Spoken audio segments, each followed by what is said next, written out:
Venom. So the director of Venom has some interesting things to say about the critics and the whole thing that happened with his movie Venom, where it received a lot of negative criticism from the critics. And honestly, this is another movie that shows the divide between the critics and the fans. As you can see here, the critics brought it down to 29%. Audiences have it at 80%. I am among the audiences here who actually really enjoyed this movie.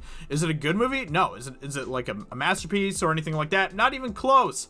But it was a really enjoyable time, and I had a lot of fun watching it in the theaters. It was one of my most enjoyable experiences in the theaters that year. I had a great time watching it. The critics, as you can see here, top critics even lower, 20%. Another great example of the divide between the critics and the audience. So the director has some interesting things to say about this. He really does. So let's go ahead and get into this right away. So he says, if anything, let's see here. Actually, speaking to fandom, Venom director Fleischer, I think is how you pronounce his name, offered his own theory as to why critics failed to embrace the film while audiences fell in love with it. When presented with a fan question asking what he would have changed about the movie, Fleischer instead went after critics, which is fine. I mean, why would he necessarily want to change anything about the movie when the audiences loved it, right? If anything, I would have changed the critics' reaction to it.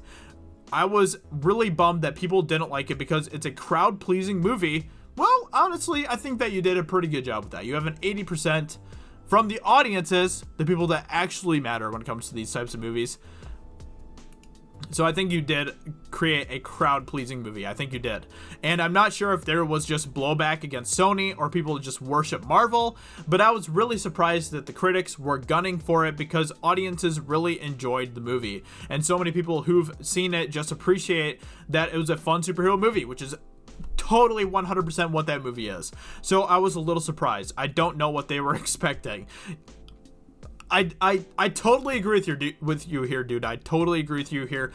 I mean, I don't know exactly what they were expecting. I don't know if they were expecting some movie that was supposed to be like the Dark Knight of the Spider-Man movies or what. I don't know, but that wasn't what Venom was supposed to be. Venom was supposed to be an enjoyable, fun time in theaters, and that's exactly what we got because that's what fans want when they go see movies. They don't want to get preached politically or any of that nonsense. We just want to go have a good time in theaters. That's all we want. That's all we want. We just want to have good story, good characters, all that type of stuff. It's simple. It's simple. I don't know how many times we have to say this over and over again. This is what audiences crave. We want good stories. That's key here. We want good stories, good characters, well-written stories, well-written characters. My cat is watching me, my hand, like, what the heck are you doing? Come here, baby. Come here. Say hi. Say hi to the camera. Yeah. Sorry. Yeah, you can lay back down. There you go. Okay. Sorry about that.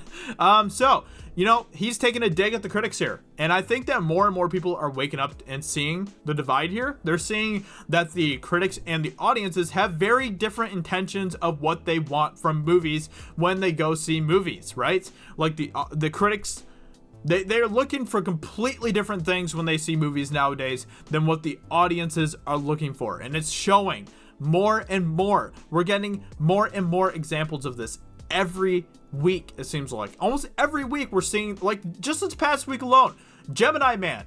Let me look that up for you guys, actually, real quick, because it's pretty interesting, okay? Let me see here. Gemini Man. Okay, so as you can see here, Gemini Man. From the critics, 25%. Audiences, 84%. Once again, another prime example showing the divide between the audiences and the critics. And this is just one of tons of examples. Joker, right here. Another example of this. If it will open. There we go. Okay, so as you can see here. Okay, there we go. Okay, as you can see here, 68% from the critics, 90% from the audiences, and that's not even top critics. Let's look at the top critics. Top critics give it 44%. It's a rotten joke.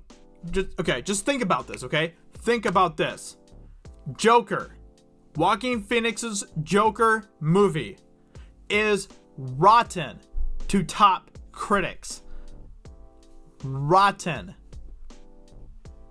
Let that sink in for a second. There's plenty of examples of this type of thing happening more and more, and I think some of the directors, maybe some of the directors who aren't quite on the same level as like Spielberg, some of those directors that are just, you know, chasing after the Oscars, all of that type of stuff. I think more of just your everyday normal directors are seeing this divide more and more, and they are paying attention. They have to be paying attention, right?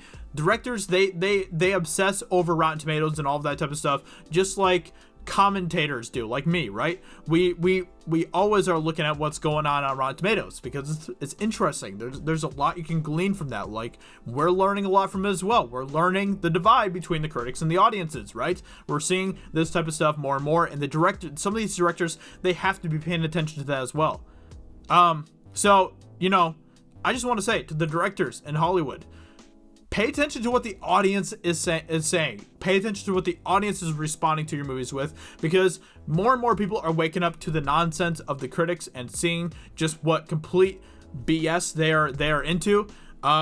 So if you just continue to just make movies that audiences will love, you will do fine. You will do fine. You don't need these critics if you have a strong and passionate fan base behind your movies. For me, I am super excited for Venom 2, especially seeing that Andy Serkis is going to be directing it. I think that's absolutely fantastic.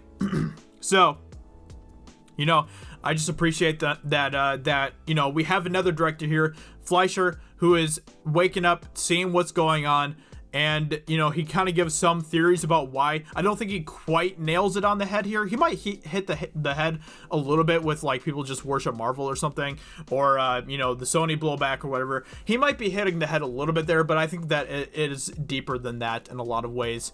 And, but, you know, it's good to see that these directors are seeing what's going on here, which is great. So, you know, just wanted to do a video talking about this because this is fascinating. This really is fascinating, and we're seeing more and more examples of this and of this every day. So yeah. Anyway, just kind of wanted to make a video about this. Hope you guys enjoyed. Let me know in the comments below what you think. What do you think about all of this? What do you think about what Fleischer says here in this article as well? Hope you guys enjoyed, and I will talk to you all very soon in another video. Talk to you later. Bye.